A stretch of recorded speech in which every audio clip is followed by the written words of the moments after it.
aking YouTube channel. Irene Ampado Lady. Pa-subscribe naman po dyan.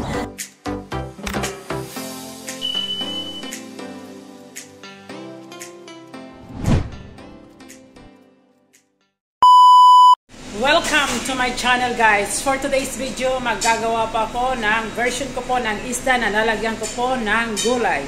Prepituhin ko po muna siya at the same time lalagyan ko po siya after kaprito. Gigisahin ko po siya sa gulay at yan na po guys. Bago nga pala ako mag-start, mega shoutout po sa lahat ng viewers, sa lahat po ng subscribers, sa lahat po ng supporters ko all over the world. Maraming salamat po guys. Ayan guys, yan po ang aking mga ingredients. Ayan, mayroon po ako onion, garlic, mayroon po akong bell pepper na red. Ayan, may 3 egg, soy sauce, tomato, carrots, at saka green beans.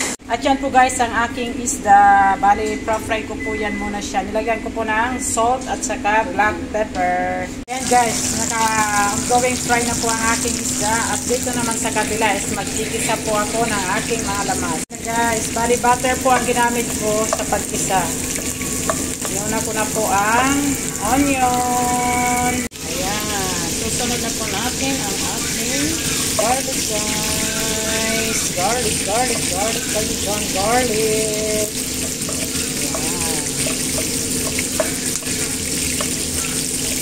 Binaliktad ko na po guys ang ating pritong isda. Sinunod ko na po ang tomato. Guys, sinunod ko na po ang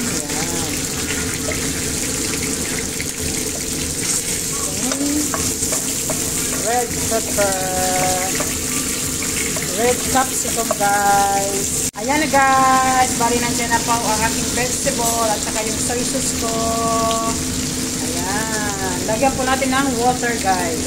Ayan na guys. Lagyan ko po ng 2 cups of water po. Natin na maluto ang mga vegetable. Saka natin ilalagay ang ating prinetong isda. Lagyan ko po ng konting asin guys. At saka black pepper. Tayo na lang po natin yan na kumulo guys. Guys, dahil luto na po ang ating vegetable, lalagyan ko po siya ng 1 tablespoon ng all-purpose flour na dinissolve ko po sa water guys. Para po sticky po siya.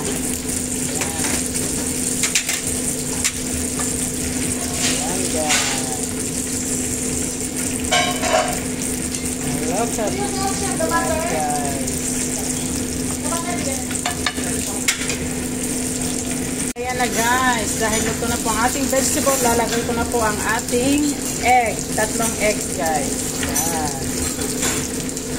Ayan. Mix lang po natin guys.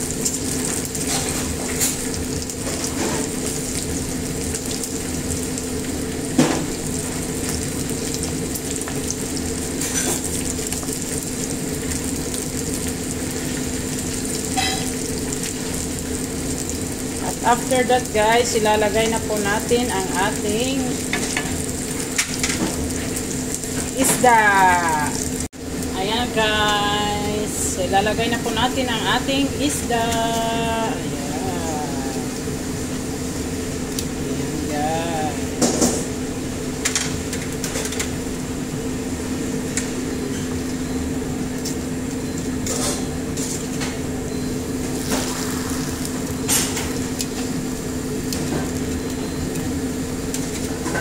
Isa pa po.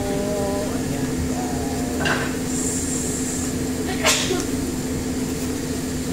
Parang hindi magkasya guys ang aking lagayan ng aking frying pan. Ayan na guys.